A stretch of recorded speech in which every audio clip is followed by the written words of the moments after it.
You're very welcome to this debate, which I think is going to be touch on some crucial issues. It's 20 years since we've had such a conjunction of interrelated reports and initiatives to help us transform the construction industry into a performance and value-based industry.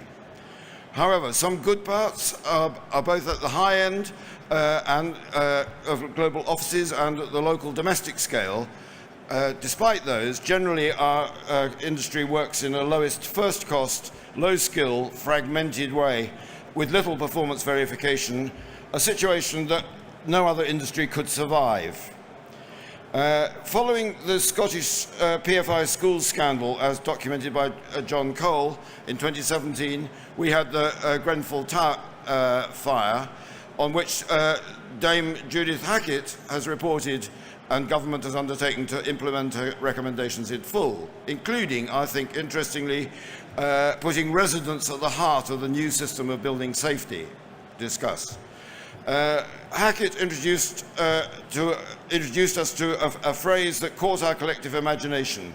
She wrote, "There needs to be a golden thread for all complex and high-risk building projects so that the original design intent is preserved and recorded, and any changes go through a formal review process involving people who are competent and who understand the key features of design."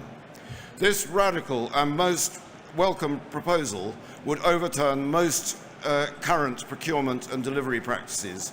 And for me, the challenge is how to transform our industry's culture into something much more collaborative than what we have today. We have to respond as further pressures build up on so many fronts, from Climate Change Act and the IPCC's call to arms that there's only 12 years to go, continuing poor public procurement despite some good practice, the near universal performance gap, the woeful management and upgrading of our existing building stock, and widespread overheating on new housing and progressive de-skilling of our workforce. We've been trying to reform our industry for over 70 years, with some excellent reports at regular intervals, and not a little public money. But why has it taken 72 lives lost at Grenfell to concentrate our minds? Can we change? This is the challenge we have today. In the next hour, with your help, our excellent panel is going to try and distill recommendations for building better buildings. And we want recommendations for government and for industry. We have on the panel, and I'll introduce them one by one, an architect, two surveyors, two members of the CIOB, and an environmentalist. So first up is, before we go any further, we are being filmed and it's being live streamed. So I hope you're happy with that. First up was Ben Derbyshire, who is a chartered architect and chair of HTA Design LLP, a design consultancy to the home building industry, practicing creative collaboration in a range of professional and other disciplines. He has built up broad-ranging expertise through involvement in much of HTA's work in regeneration, master planning, housing, and mixed-use design. Ben was elected as president of the RIBA in a ballot of members in August 2016, and he became president in 2017. Ben.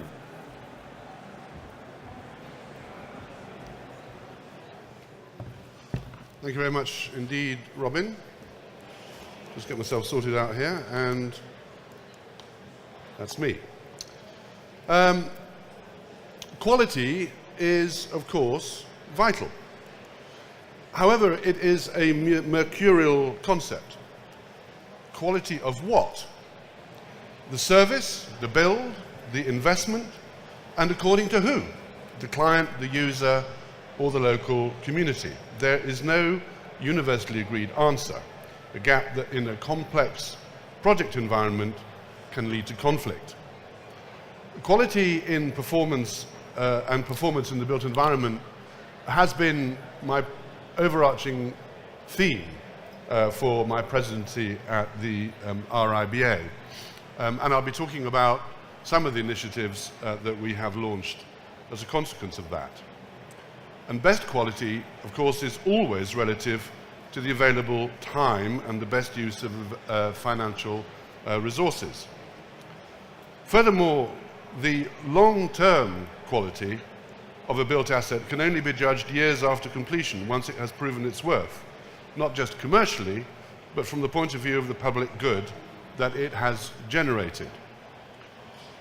We may think we know precisely and reliably the design strategies that lead to best term quality, because after all, we're the professionals, aren't we? However, when so much is down to external factors beyond our control, user behavior, economic upheaval, policy change, societal trends, technological churn, we quickly see how unlikely it is that strategies designed sometimes years earlier will still hit the target. Perhaps what you might call the design signal to random chance noise ratio is too low for us ever to be able to identify those causal links. After all, we know that even if a project can produce an apparently high-quality building, that is no guarantee of the building's long-term success. So there are no easy answers.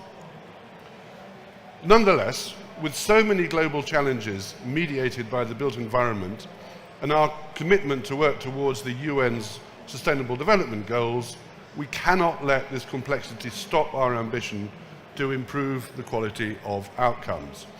And I have recently signed a commitment to put the UN Sustainable Development Goals at the heart of all we do in the 5 institutes of the British Isles, and we hope to be extending that commitment to 12 global institutes when we meet at the AIA conference in June. There have always been and will continue to be exemplar projects acting as shining beacons for the rest of us, just as there have been, as we've heard from Robin, disasters too. And these are surely the outliers, because our debate needs to work out where the average sits, and we need to sort out how much room there is to pull that average up. To do so, I contend that we need to do 3 things, and that they will require collaboration across the institutions and disciplines. We need, first of all, to agree on a definition. Secondly, address the factors that get in the way of good quality. And thirdly, commit to monitoring quality routinely and sharing the data so that everybody in our industry can improve. And until we do that, any discussion about quality will just be so much rhetoric. The CIC's design quality indicators are a way to shepherd quality from start to finish. They, alongside Constructing Excellence's construction key performance indicators, have covered a lot of the ground that is relevant to this debate. The DQI definition of quality was the basis for the definition adopted by the RIBA, RICS and CIOB Building in Quality Initiative. This was launched in 2018, and it's determined to take practical steps to address the endemic problems that seem to result in the kinds of poor quality epitomized by the events leading up to the Grenfell tragedy. Too often, the implied definition of quality is defect-free, or met the brief, or complied with regulations. And whilst these are not wrong, they are incomplete. After all, to meet or marginally exceed building regulations could also be said to be barely legal. Building in Quality's initiative sponsoring institutes felt that good quality should be designed from the point of view of society, the people who have to use, look at, and live with the effects of new construction. They defined quality as having 3 dimensions. Firstly, build quality, how well the completed asset performs.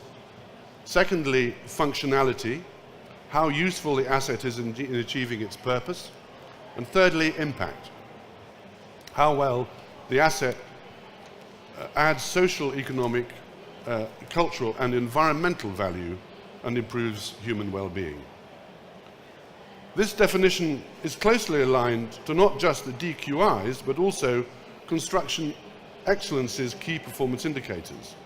These KPIs demonstrate how non-financial factors can be measured, and they could be the basis for how we measure quality. However, to my knowledge, there is no currently robust or widely agreed way to measure quality as thus defined. So our Building and Quality Initiative steered clear of trying to measure it.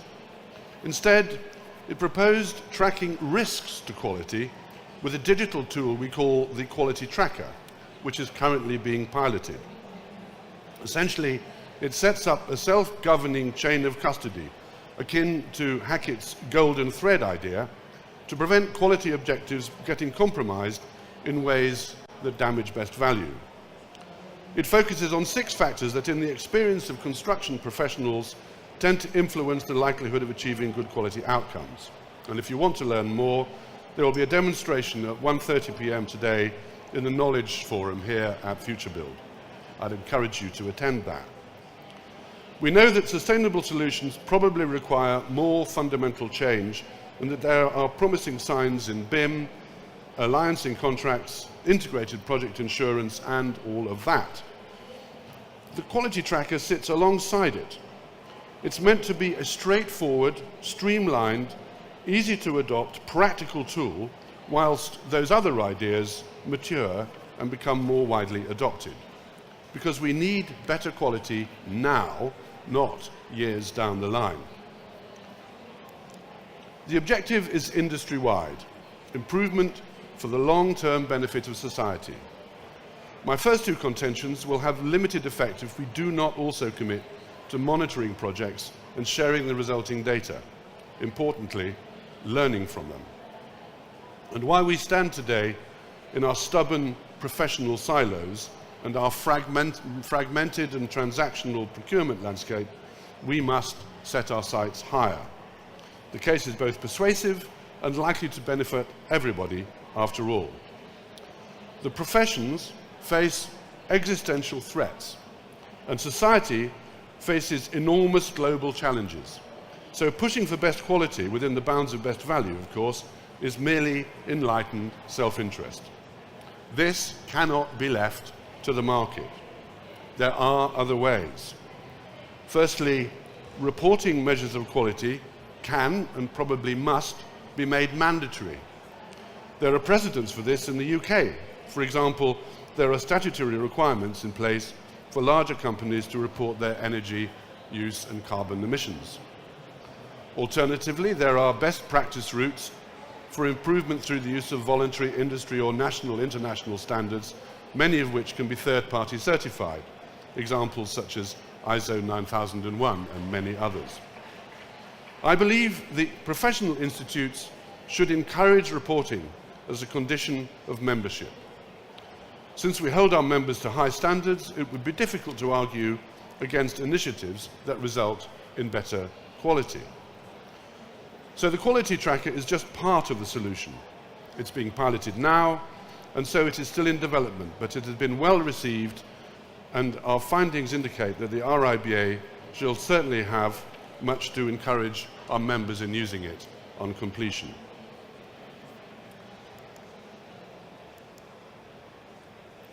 In summary, the debate about quality is critical.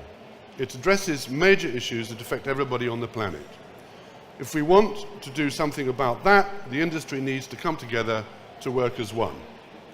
That means acknowledging the mutual self-interest in doing so. Then we need to agree our terms of reference and to collect together evidence. We need a working definition and agreed measures. We need to address the things that get in the way of achieving quality. We need to monitor, benchmark, and learn from the resulting data. And until then, we can't learn, and the debate will get nowhere. Thank you very much indeed.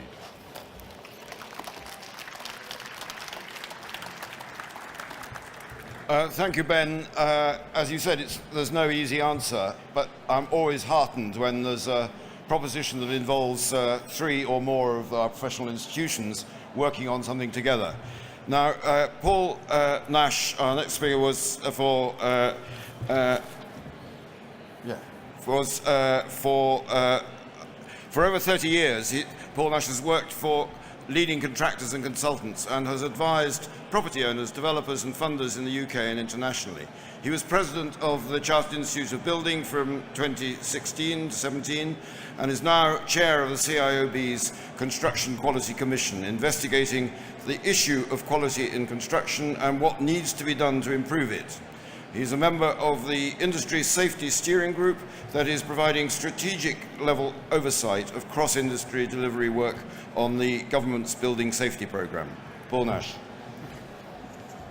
Thank you. Okay. Thank you, Robin, and good afternoon, everyone. I believe that quality, or rather the failure of quality, is the most important issue facing our industry today. The events that have focused attention on this particular issue are well known, and Robin referred to this in his introduction. But the underlying causes and what needs to be done to address them is something that we are only now beginning to understand. In December, the government published its implementation plan, setting out the steps that would be taken to enact the recommendations contained in the Building a Safer Future report published earlier that year. The plan highlights the need to, quote, for a step change from a passive system centred around compliance with building regulations to a proactive one where developers and building owners take responsibility for ensuring that residents are safe, with stronger assurance provided by a tougher regulatory framework.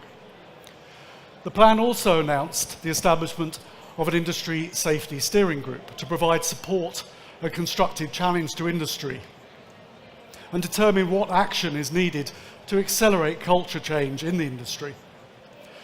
Chaired by Dame Judith Hackett, who reports directly to the Secretary of State, the group's membership is drawn from a variety of industry sectors.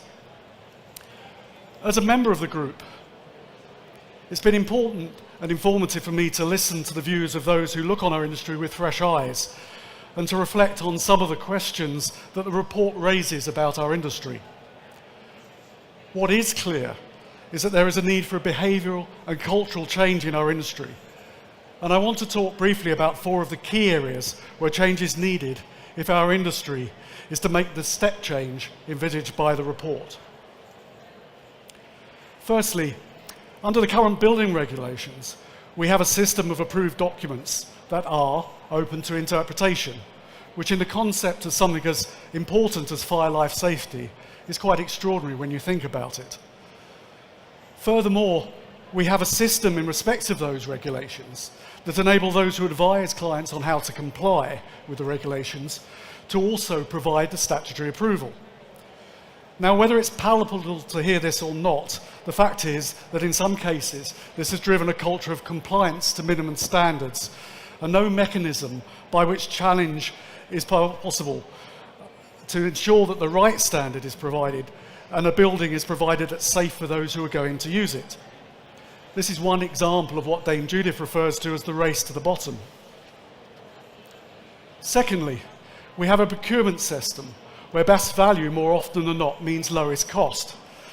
And this is accepted without fully understanding the consequences for quality and ultimately safety.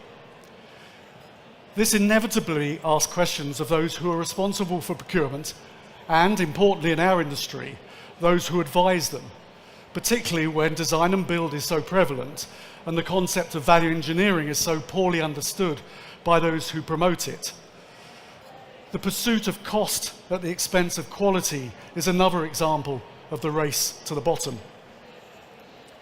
Thirdly, the buildings that we design and construct are often complex and require different elements to combine to perform the required function. This is what we mean when we refer to the concept of the building as a system. A good example of this is the external envelope, which alongside its aesthetic function has to protect from the elements, let in light, keep in heat, keep out noise, and perform in the event of a fire. But the knowledge required to inform this often sits with a number of specialist designers and installers So who is responsible for ensuring that when complete, the building will perform as a whole? The procurement system deals with this by treating it as a risk to be transferred very often to a contractor, either through design and build or contractor design portion supplements. And that same system looks to insurance as the means to protect the client in the event of a failure. But surely the starting point should be to ensure that what we are designing and installing is right in the first case. And that means we need to look to those who are ultimately responsible for the design and for construction and ensure that they understand their responsibility, have the required competence, and ultimately are accountable. And finally, it would be remiss of me not to mention the golden thread of information, so critical to ensuring that as the design of the building moves from planning to procurement, construction, and finally use, there is an accurate record of what has been built. There's a lot of work being done to improve the way in which information is captured during the process, and the role of BIM and the RIBA's quality tracker are both central to that work. However, for me, there is a concern about how, or even if, this record is maintained and updated when changes are made during the life of the building.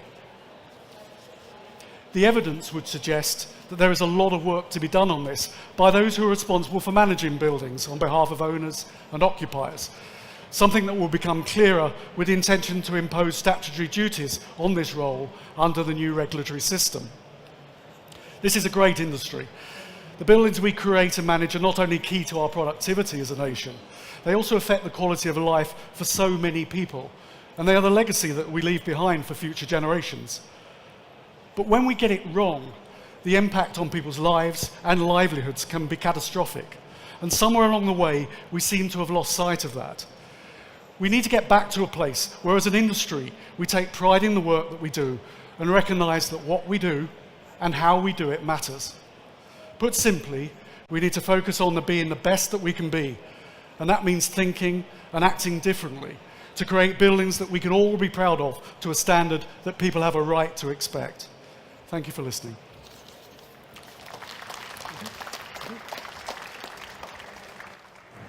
Thanks very much, Paul.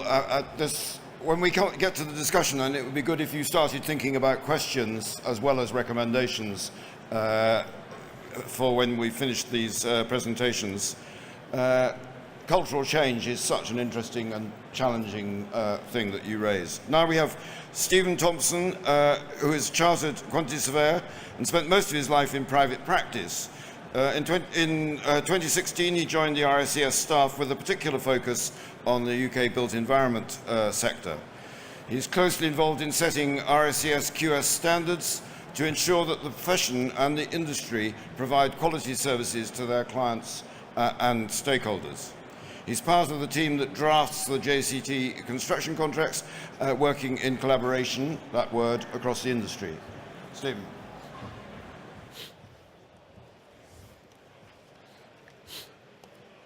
Thank you very much, Robin, and good afternoon, ladies and gentlemen.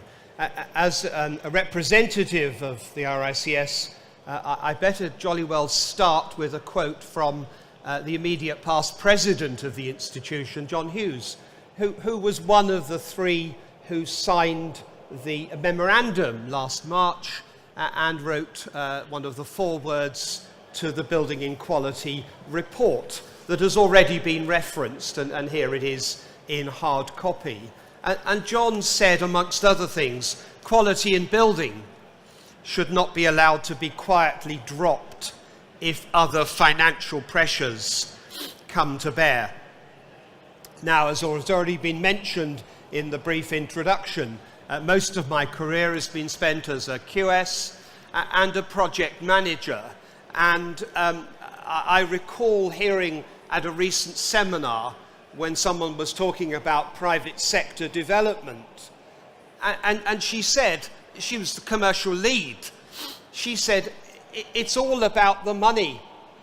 Nothing else matters. It's just the money. And that sums up, regrettably, that perhaps the role of a QS historically within the UK construction industry.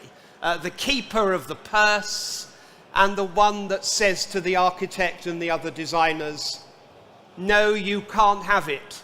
No, we can't afford it. You've got to cut all the clever stuff out. Also, as a PM, of course, in acting in that capacity, all I was really interested in was satisfying my clients' needs, and that usually meant time. Deliver it. Drive the project on. Now, both of those behaviours, of course, meant that somewhere along the line, almost inevitably, quality suffered. Design changes had to be made to meet client requirements. That wonderful phrase, value engineering, was employed, and you may have heard Dame Judith say, and indeed she mentions in her report, she expressed concern about that phrase and its use within the construction industry. She said it's neither about value and nor is it about engineering. And so really it isn't something that we should be doing. And I need industry, she says, to sort it out. And that is what has been mentioned already, is being looked at actively. Of course, as a QS and a project manager, satisfying one's clients' needs was paramount. And if that meant risk profiling the project, and has been mentioned again already, shedding the risk down the supply chain to make sure that you get the best deal for me, please, says Mr. Client. So, really the bad boy when it comes to quality, because quality suffers. Let me illustrate that by a live example. I go back 10 years when I was the client's rep for an independent school project, new build, £30 million school. Now, 10 years ago, of course, things were pretty sticky. And believe it or not, and I will be able to hear audible gasps from the audience, the tenders came back under the cost plan. Unbelievable. So I turned to my client, an independent school headmaster, and said, you've got some spare cash. What would you like to do about it? Two simple options: save it and bank it, or spend it. And he said, I'll spend it, please. Let me talk to the design team, I said. Let's come up with some options. And we went back to the head and said, well, you can have some fiddly bits on the design. It's a very plain facade we've got on this building. Let's introduce some embellishment into the design. Or you can have some more classrooms. Now, you won't be Einstein to realize that actually the head chose the latter and said, I'll have more space.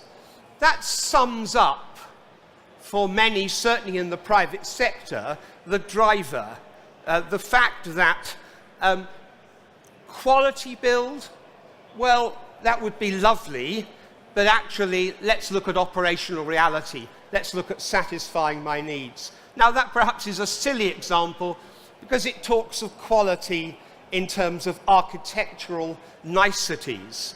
Naturally, there are implications financially in terms of the design of the services, the cost in use, the use of fuel, the green agenda, the carbon emissions, and so on. And there's also, of course, the no-brainer in terms of quality in design. It's in the Building in Quality report. It's all about safety, isn't it? Grenfell and the Edinburgh schools. And so therefore, whilst not coming up with any earth-shattering recommendations myself, I trust I've managed to promote some thought and potential debate as we come later. Quality in build should not be an option, would be my contention, even if that nasty QS tries to influence matters and chop out the clever bits. Thank you.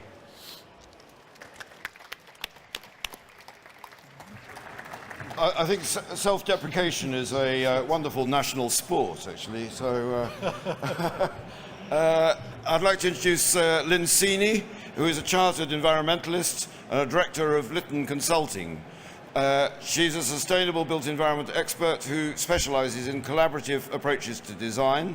Throughout her career, she has created tools which support decision makers, often non-technical, to achieve better buildings and places. She is chairing the update and development of the DQI tool for the Construction Industry Council. Lynne. Thank you, Robin. Good afternoon, everybody. I think I may be coming at this from a slightly different angle. In the 1980s, when I went to university, I went to study environmental science because I wanted to make the world a better place. So I didn't initially think I was going to be working in a built environment. It wasn't my intention.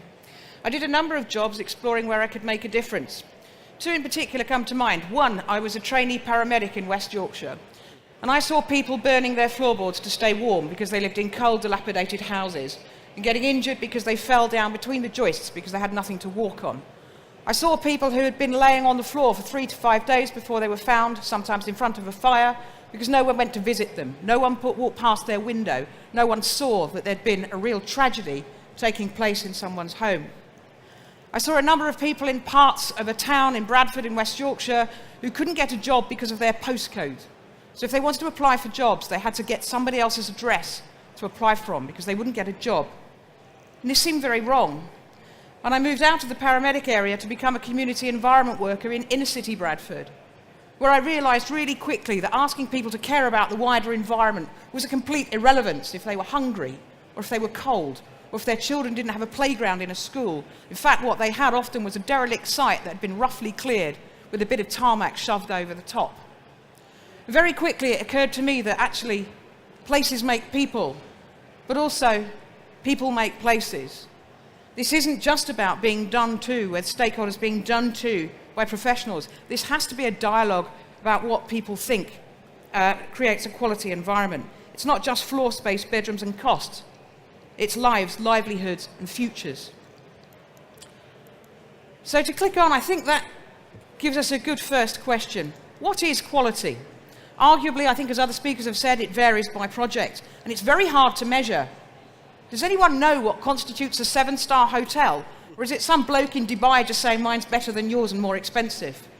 So it's really quite hard to do, but there are some constant categories. The architect's forefather, Vitruvius, has a series of principles which he's expressed nicely in Latin. I'm going to add another one, dignitas, the loss of the will to live, when people are using terminology that you can't understand, that the layperson can't follow. How do we get a client to ask for higher quality in a building when they haven't got a clue what we're talking about? And then we can move on and ask another question. Quality for who? Who is it that should decide what quality is in a building? You'll often find that developers will talk about regulation. Oh, it meets regulation.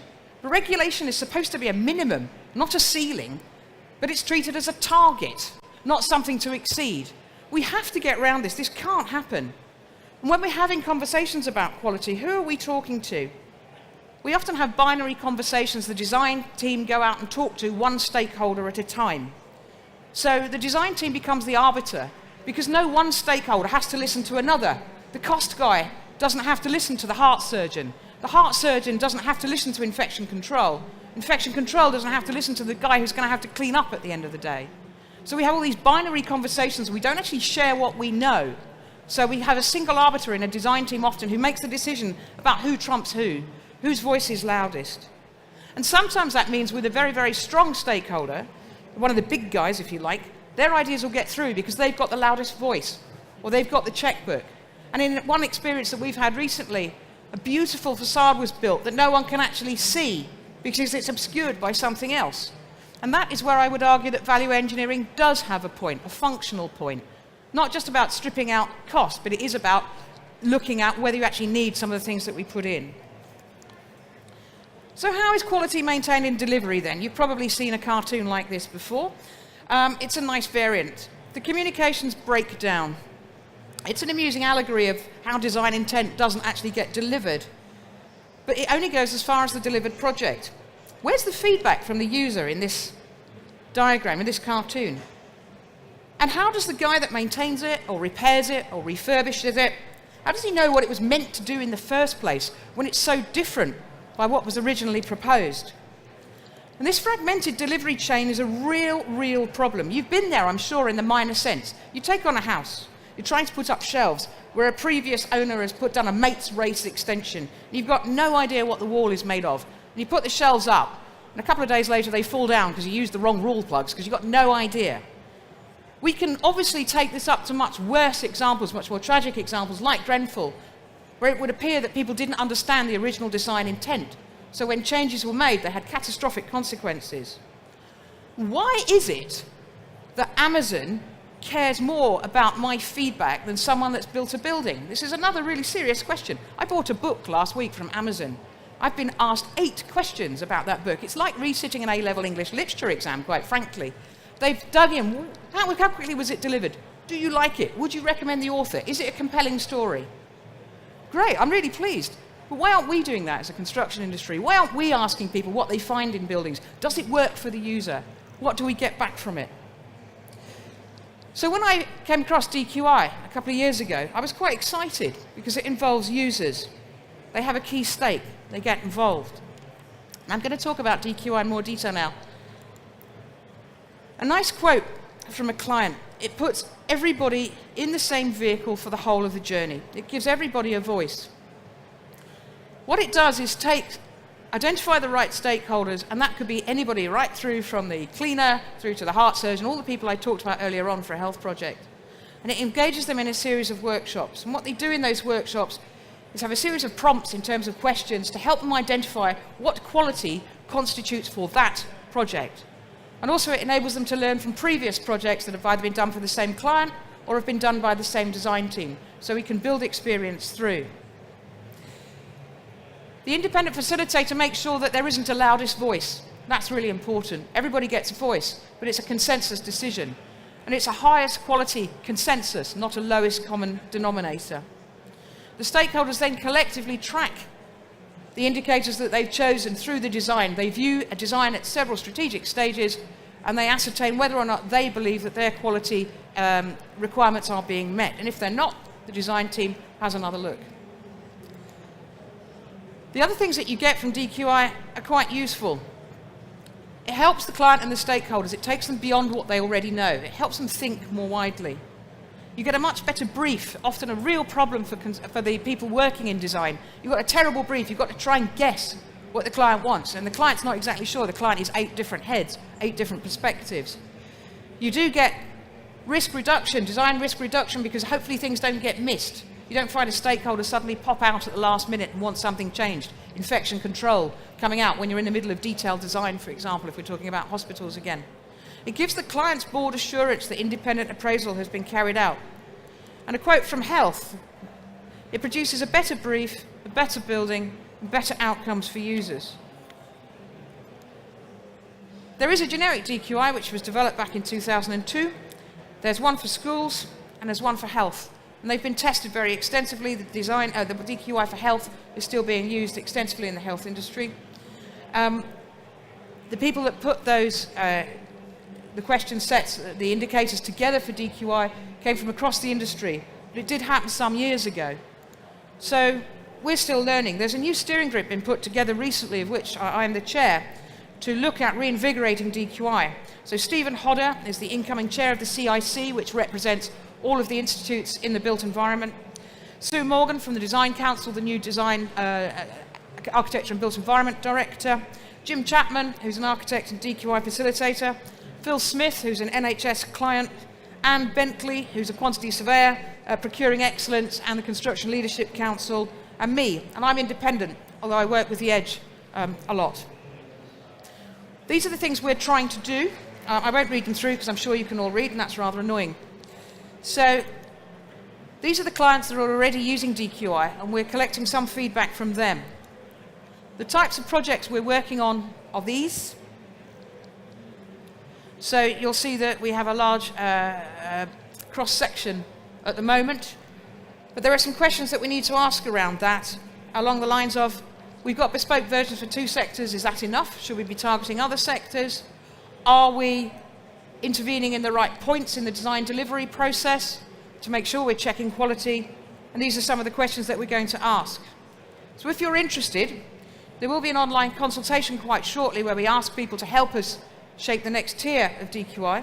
There will be regional workshops. You'll see them advertised in the press. Follow the CIC Twitter feed if you're interested, or LinkedIn, and you'll see the hashtag there.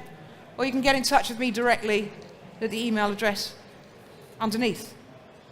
Thank you very much.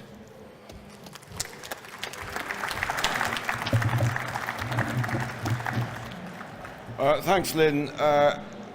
As one of the people who helped develop the design quality indicator, I'm absolutely thrilled that Lynne's doing what she's doing, and the quality of the team she's assembled is amazing. So I think it is a question of watching this space and keeping in touch if you're interested. Now, Katy Dowding is a chartered quantity surveyor and executive vice president of a leading development and construction business, Skanska UK, which she joined as a senior commercial manager in 2003. She is passionate about, it's always good to have people describe themselves as passionate about equality, diversity and inclusion and building for a better society. Her considerable achievements have been recognised by being awarded the 2013 Women in the City Woman of Achievement and the 2015 BIFM Leader of the Year. Katy. Thank you. Good afternoon. You won't be surprised to hear, and what I'm about to speak will resonate with many of the themes that we've already heard today. We know that the conflict between cost and quality is as old as the hills. I think what we have to realise is it doesn't mean it's insurmountable, but it's going to take a lot of action from all of us. So if I think about a really simple example,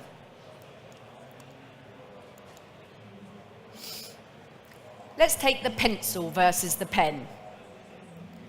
A pencil is quite a low specification implement, but generally it's been exactly built to the standard to which it was specified. You've got a point at one end, you've got lead going through the middle. It meets all the requirements of a writing implement. You can write with it, you can draw with it, you can shade with it, and it's been so well practiced, it's built correctly, and it's built the first time round, with no error or any defects. In terms of quality control, it would absolutely be a pass. But what about if the materials used to make the pencil weren't ethically sourced? And you've got to bear in mind that a pencil's got quite a short life expectancy. Plus, there's maintenance costs associated with it. You've got to buy a pencil sharpener, special equipment. You've actually regularly got to interrupt your work to sharpen the pencil. Your productivity's impaired. So when you start to think about it then, is it really a quality product? Or is it a low specification product which meets the quality that's been specified but doesn't meet the needs of the end user? So let's take our second example, the pen. Think of a nice, expensive pen. Now this too is a writing implement, but it's a much higher specification than the pencil. The script is much nicer. It feels lovely in your hand. It doesn't splodge. The nib doesn't break. You feel important when you pull it out in a meeting and flourish your signature on the bottom of paper. There's plenty of ink. You don't need to stop to top it up.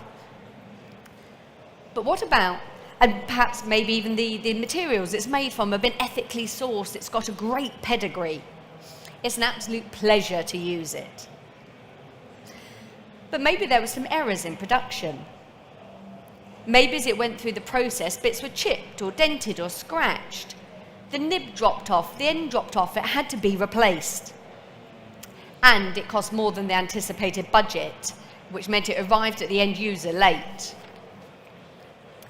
Whilst the standard of the pen is higher than the pencil, it can't be described as a quality product. There's been mistakes in making it.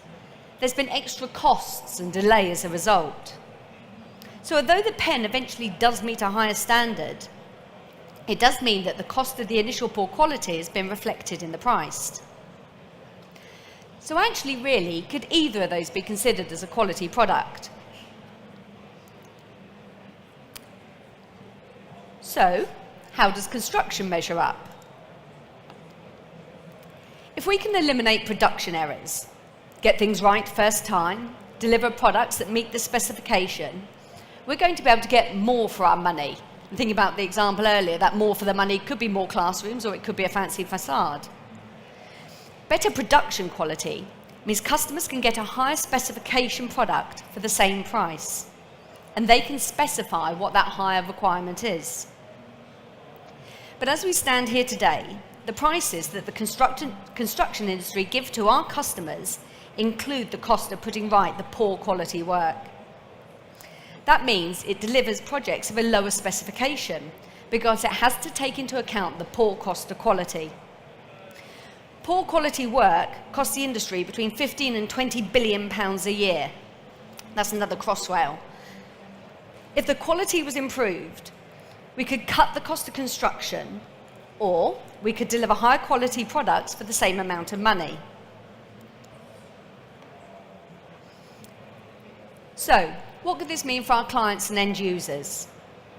It could mean more profitable buildings for the developers. It could mean greener buildings, which cause less harm to the environment, helping to build a sustainable future. It could mean more efficient buildings, which create more productive environments for the employees working in them.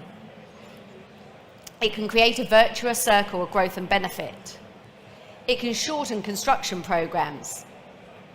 The goal has got to be the highest standard possible for the level of affordability, delivered to the highest quality. So let's think about where that poor quality starts to kick in. Well, it kicks in at every stage of the construction life cycle, and actually from every one of the participants in the construction cycle. It can happen in design. It can happen when materials that are specified don't do what the customer wants. It can happen in design where there's incompatible materials specified by different designers not working collaboratively. You can have poor quality in the materials that go into the projects. That could be poor quality in the manufacturing, or it could occur when they're delivered to site and get damaged. But there's also poor quality happening on site during construction. There can be poor workmanship. Maybe people don't know how to construct things. Maybe they haven't got the right skills or training to do it. Maybe how they're being paid for executing the works is in conflict with delivering a quality product. Sometimes we're constructing in the wrong environmental conditions, when it's too wet, when it's too cold, when it's too hot. Sometimes we're working to out-of-date or incorrect information, not using the latest technology to understand what we should be building. And quite often there's damage on site during the construction process.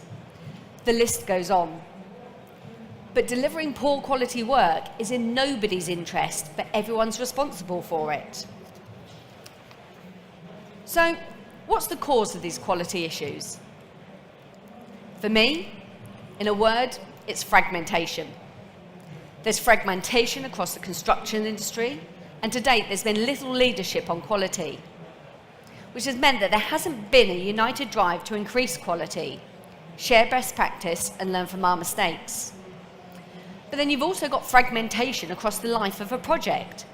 Different people and organisations are involved in different phases from inception to design, from delivery and beyond into operations and maintenance. So that means that quality is hit by the Chinese whispers effect, and people don't understand what they need to deliver.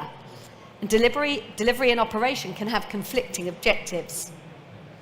There's fragmentation in the delivery phase vertically. This can happen between suppliers and subcontractors, main contractors and designers, the client's representatives, customers, and at the very end of it, the end users.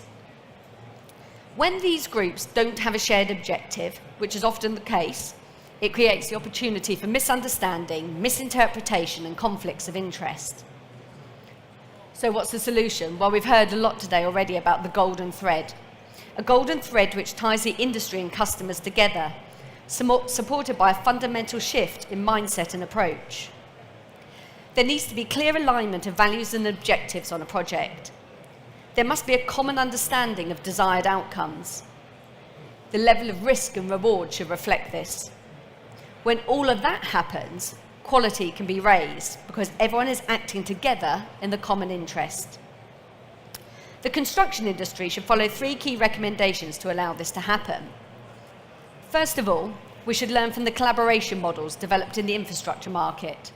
For example, alliance models that include the customer and have shared pay and gain mechanisms. Secondarily, the public sector needs to move more quickly to TOTEX procurement, combining CapEx and OpEx budgets for better, more sustainable long-term results. And thirdly, the industry should embrace and engage with the quality tracker. There's a real role for Tier 1 contractors like Skanska to be custodians of quality, pulling together the industry with a golden thread. So why do I think these recommendations will improve quality? Well, collaboration models like the ones used by alliances start with the end in mind. What's the goal for the end user? What do they think about what quality is? Now, from this point, you can then measure every activity against this goal. Does the activity that I'm doing add value? What does it contribute? Who benefits? All participants are then rewarded collectively on this basis. Nobody benefits from a self-centred approach over the needs of the end user. TOTEX procurement takes away the inherent conflict between capital and operational expenditure. You get a best outcome approach. It focuses on the quality and value of the outcome, not just the delivery of the project. Carbon emissions are an example of the need for total, not fragmented thinking. The construction industry must unite together to be comprehensive to reduce emissions, and it has to do it now. Historically, the industry's track record of dealing with this tremendously important issue is poor, just like it has been with quality. Full adoption of the quality tracker will pull together the different groups involved in construction projects with this bringing together under this one mindset. It will allow Tier 1 contractors to fulfil their role as custodians of quality. It will ensure that quality is front and foremost in people's minds at every stage of the project. It will enable and drive for best practice, not just within the project, but across the whole of industry. Thank you.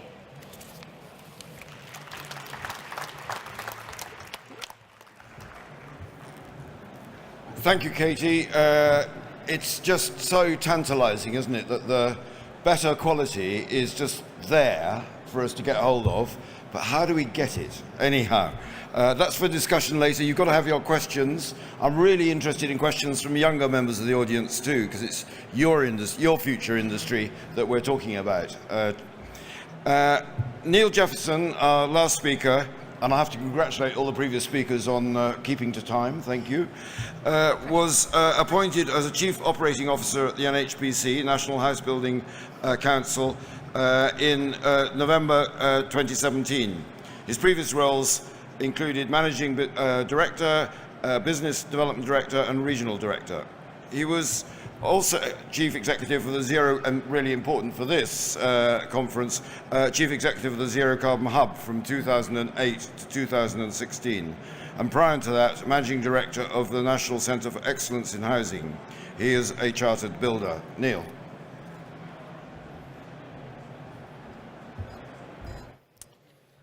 So thanks, Robin, and good afternoon, everybody. It's great to be here. I will start with a quick introduction to NHBC. We're probably best known for providing 10-year warranties on new homes, and we do that for more than 80% of all homes in the UK. We are an insurer ourselves, regulated insurer, and we've got reserves about £1.5 billion. We're also the largest building control body in the UK, and we carry out more than 1 million inspections a year. We're a big training body as well, leading provider of training of NVQs to managers in the industry. So we set standards for new homes, and I think it's very fair to say that my 1,200 colleagues at NHBC are very passionate about construction quality. And I should also mention that we're a non-profit distributing organisation, which means we're able to reinvest in initiatives that support homeowners and the house building industry. So to do that, we have the NHBC Foundation, which is our R&D arm. The foundation has led on a range of issues, focusing on such things as sustainability, design issues, skills, training, gender diversity, and of course, modern methods of construction. And as Roy mentions, between 2008 and 2016, I was seconded from NHBC to run the Zero Carbon Hub, and NHBC funded the Zero Carbon Hub. We did some fantastic work. And it's great to be here today, back at futurebuild, a reminder of EcoBuild at the height of its heyday. So that's all great stuff. But what about the current challenges? As we've already heard from the members of the panel, it does feel like there's a cloud of negativity hanging over construction at the moment. And some huge challenges too, many of which affect consumers, which we must absolutely address. We have seen issues relating to house builders, whether that's leasehold, quality, service, bonuses. And at the same time, we've also seen main contractors suffering financial difficulties and everything that goes with that. So we know that challenges regarding construction quality are a repeating feature of periods of growth following recession. And we know that at NHBC, which is why we recruited 130 additional building inspectors, surveyors, and engineers to focus more closely on construction quality issues once we began to see that growth reappearing. There is some good news resulting from that. In the last 5 years, claims frequency on new homes has dropped from 9 homes per 1,000 homes on risk to 3 claims per 1,000 homes on risk, which is a sign of success. Homeowner satisfaction remains very high. However, issues relating to finishing, snagging, and how quickly these things are addressed feature all too often and must be improved. Robbie mentioned issues arising from Scottish PFI schools and also the Grenfell fire. And I think that's made everyone in the industry question quite profoundly what we were doing. While we're busy working on issues such as the performance gap, the use of technology and such like, it's become clear that fundamental issues relating to fire safety and life safety had not been fully addressed. So NHBC is fully committed to supporting government as it implements Dame Judith Hackett's recommendations for regulatory change. It requires a lot of change, including a call for a culture change, something already been mentioned and something we've heard before from industry reports, including those from Egan, Latham and Calcutt. So culture change, well, I would imagine that some of you in the audience may find that term a bit of a turn-off. Unrealistic, far-fetched, it doesn't recognise the everyday commercial challenges that you face. But let's look at what's being achieved at the moment. More diversity, equality, inclusion, other improvements, such as a focus wherever I go from firms on well-being. Also, for the vast majority of builders and contractors, there's a huge shift in focus towards the consumer and client satisfaction. There's also a big move towards digitisation, both on-site and in offices. So, there are some good things there to focus on. Well, I know Robin's a man of action. He likes recommendations and movement rather than reflection. So I think to help pull this session to an end, I'll focus on 3 areas that I would recommend that need more work. The first one is skills and training. We've got a housing crisis, a skills crisis, and possibly an issue with our image as well. We need to attract more young people into this industry, and the Home Building Skills Partnership is doing a lot in that regard, but it really is a drop in the ocean. Much more needs to be done. We also need to train people to make sure that they're competent in their role. And I just don't see enough of that around the industry, around construction. At NHBC, we've got more to do, but for a number of years, we've had a competency matrix, which means that only colleagues who have proved their ability to work on projects of certain types are able to do so. This means we have 6 levels of building inspector, from trainees, apprentices, through to major projects building inspectors, who look at large regeneration projects and buildings from 8 stories to more than 60 stories. All of my colleagues have got a license to practice. They pass an exam to enable them to do the work that they do. This concept's being taken forward through Dame Judith Hackett's report, and it's something that we're leading on in that regard. The second area is metrics for construction quality, and I think all of today's panelists have mentioned that actually standards are not universally applied, although there are some really good things out there. That was certainly a driver for the Zero Carbon Homes agenda, a target, 2016, and standards which needed to be met. There's much more to do to make sure that standards are adopted by all, not just those that are trying to achieve the best. Also, in terms of construction quality, there's a real focus on construction control. That's a large part of what we do at NHBC, is to look at the work that's presented to us. More needs to be done to focus on quality assurance, and that requires a culture shift, so that organisations have processes in place rather than just relying on people to check at the end that things are being done in accordance with regulations and standards. The third area is the investment offsite. It's great to be here and see the stands that are here. And of course, that needs a culture change as well. At NHBC, we're seeing a huge increase in a number of firms, both manufacturers, developers, who want to do more in factories and off-site. But we need to get that right. The industry cannot risk getting that wrong, because that will set us back by decades. So it's increasingly important that the off-site work is done to the standards that need to be set. And of course, that will help us achieve our in-life performance and the carbon targets that we've been set. So the cost of bad design and delivery is too high to get those things wrong. So in summary, those are the three areas, the three recommendations, Robin, that I would like to take forward to your list. The first one is skills and training. The second one is metrics, universal metrics for quality. And the third is the investment required in off-site. Thank you.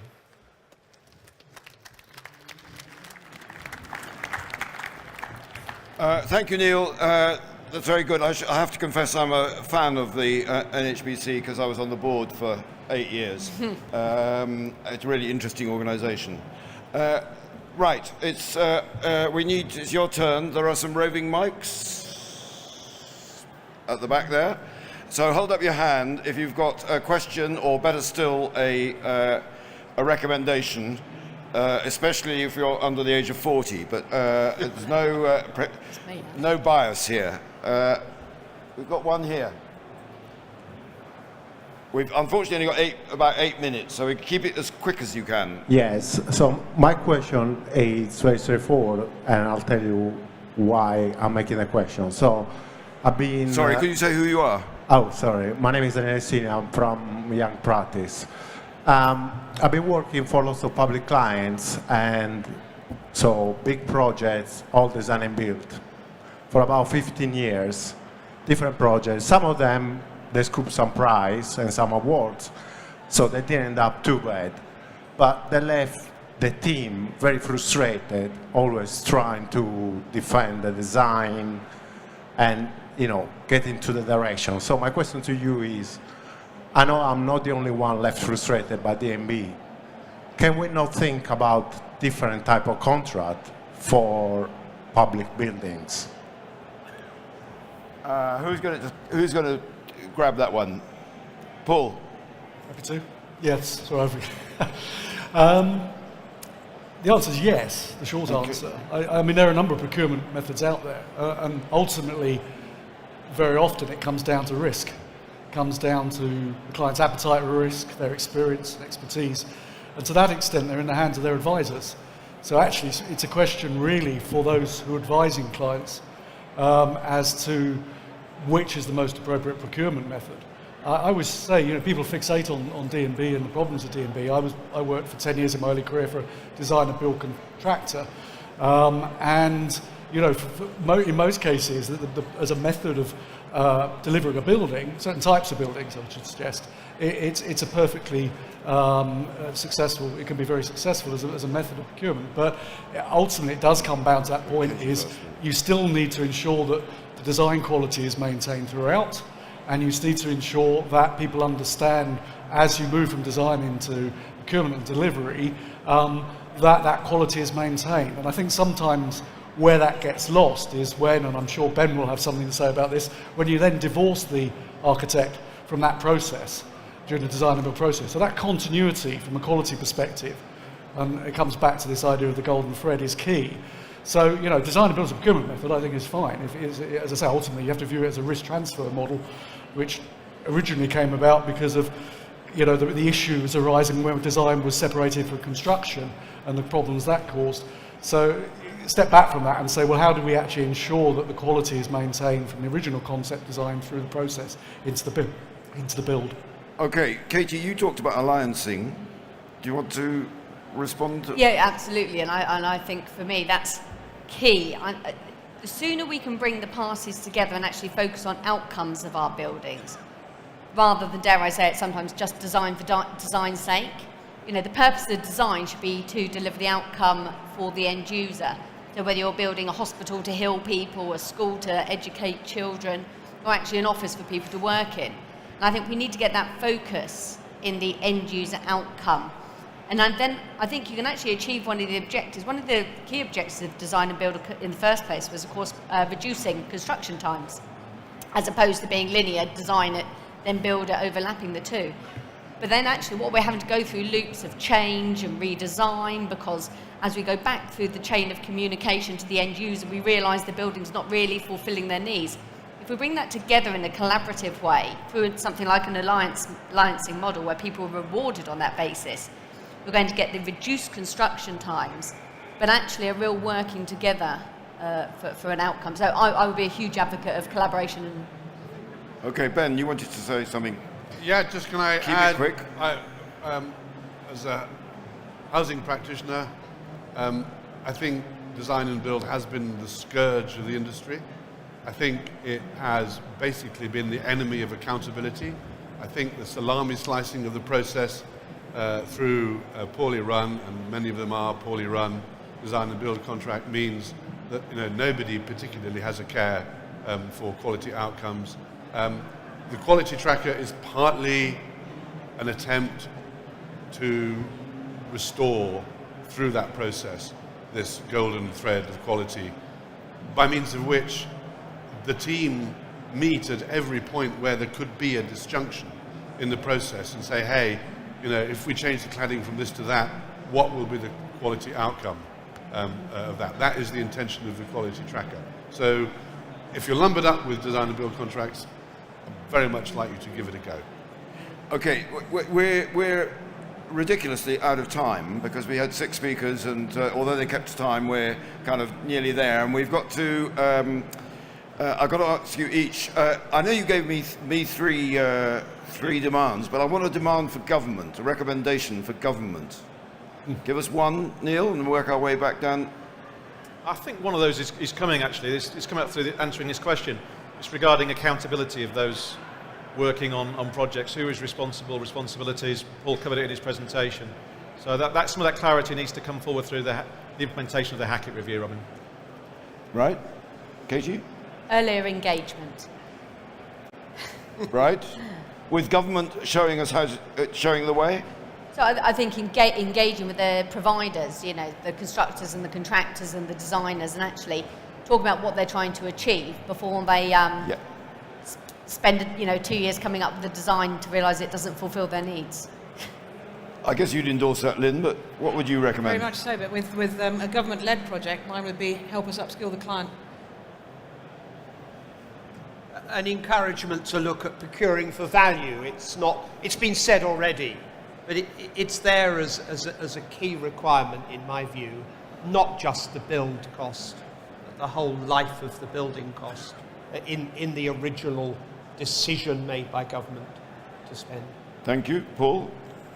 I think there's a whole area to be looked around, and we'll come back to the question about the understanding of procurement and those who are making procurement decisions, whether they have the required expertise to ensure that ultimately the decisions are being made for the right reasons.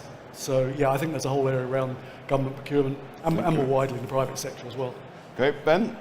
On any government project, make soft landings and post-occupancy evaluation a mandatory requirement to be delivered comprehensively by the team, and by the way, to facilitate that, by the end of my term, the RIBA will have published a full set of standards and guidance to enable that. Okay, thank you. That's time's up. Thank you very much for coming. I hope you found it interesting, and I'd ask you to show your appreciation.